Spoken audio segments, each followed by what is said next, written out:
Ayan, magandang araw po mga idol at mga kababayan. Pag-uusapan po natin ngayon itong si Senator Bong Revilla na tila bagang hindi pa nakaka-move on dito po sa katatapos lamang na 2025 midterm election. Kakasuhan di umano nitong si Senator Bong Revilla ang mga naging sanhi ng kanyang pagkatalo. Lalong-lalo na yung nagpapakalat di umano ng fake news sa social media na pinaniniwalaan niyang naging sanhi ng kanyang pagkatalo. Basahin po natin itong post ng One News 1 hour ago. Ito po, outgoing Senator Bong Revilla believes the online attacks against him are orchestrated and vows to file a complaint to hold those responsible accountable. Sa aking palagay, yes, orchestrated ito. Kung anong kulay, ayoko nang alamin. Siguro that's part of politics. Kasama yan sa labanan ng eleksyon. Pero ang hindi maganda dito, yung fake news, he said. He also emphasized the need for a true investigation before making accusations. Kailangan muna matrace ng mabuti, mahirap mag-speculate, sabi niya. Ayoko magbintang, ayoko manisi. Dapat lang ang bawat individual na gagamitin o kung sino man ang binayaran para sirain ako. Yan po yung sabi ni Senator Bong Revilla. Dapat maging responsable sila sa sasabihin nila o gagawin nila. Sino man gumawa niyan, dapat managot sila. He said. Talagang hindi nakaka-move on itong si Senator Bong Revilla. Earlier, his lawyer Raymond Fortun announced that Revilla will file a cyber libel complaint against certain individuals and groups for allegedly spreading fake news on social media that affected, napansin nyo, that affected his campaign in the 2025 midterm elections. Magsasampa daw ng kaso itong si Senator Bong Revilla doon sa mga nagpapakalat, doon sa mga nagpakalat ng fake news. Lalong-lalo daw yung mga vlogger, mga kababayan. Nagpapakalat ng fake news sa social media na naging sanhi daw po ng kanyang pagkatalo, mga idol, dito sa katatapos lamang na 2025 midterm elections. At magbasa tayo ng comment, mga idol. Sabi po nitong si GP Quezon, di lahat kasi madadala sa pasayaw-sayaw at papugi. Anak ng teting naman, gusto na ng Pilipino, yun may substance at plataforma, hindi forma.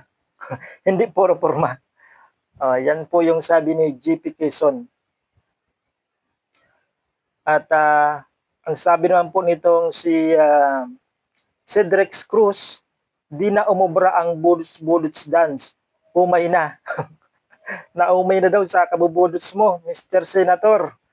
Bong Revilla. Marilo, pagkalinawan. Sisihin mo si Boy Sile dahil sa kanya ayaw ng mga Pinoy sa artista. Sisihin mo daw si Boy Sile. Sino ba yan si Boy Sile? Ito pa, sabi ni Leo Piñon. Tanggapin mo na lang pagkatalo mo. Matalino na mga botante ngayon. Lalo na hindi mo sila mararaan sa budots mo. Talagang naging kontrobersiya itong pagbubudots nitong si Senator Bong Revilla. Oh, ito pa oh. Marilo pagkalinawan ulit. Tinalo pa ni Supremo si Budots. Oh, kung iba't adan na lang sana yung sinayaw mo. Eh sana panalo ano, kasi usong-uso 'yun. Ngayon, yung iba't adan, yung Budots, ano na 'yan, laos na. Kaya hindi umubra dito kay Senator Bong Revilla. Dapat daw ho, nag-ano ka na lang, nag-iba't adan.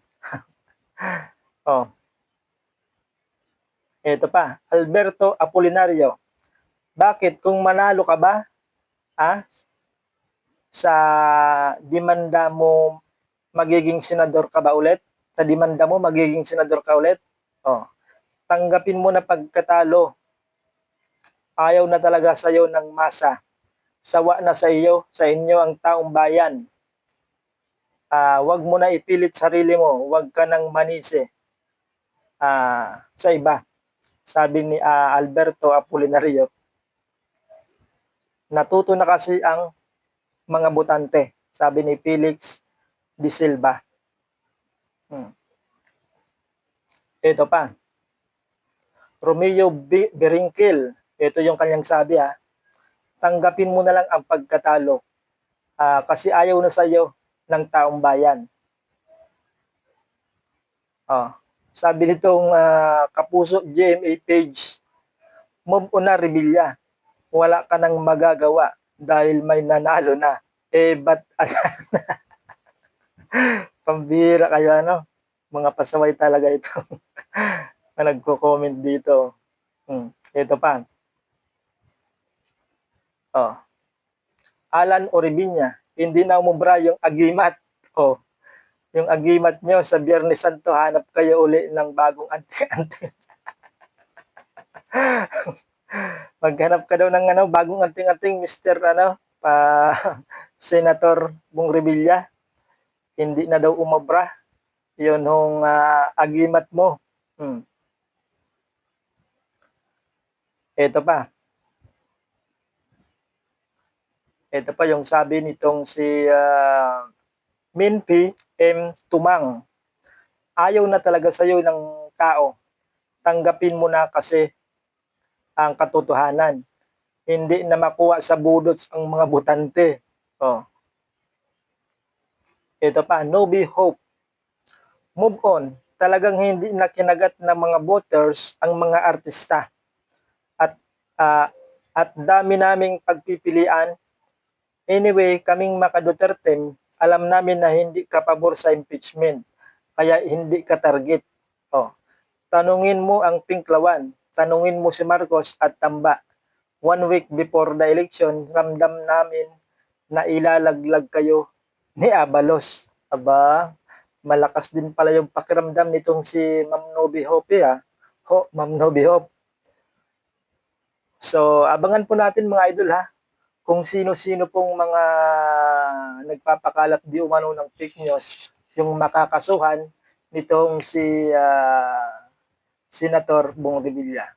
Ayan, maraming salamat po sa inyong panonood at ingat po tayong lahat. Bye-bye po.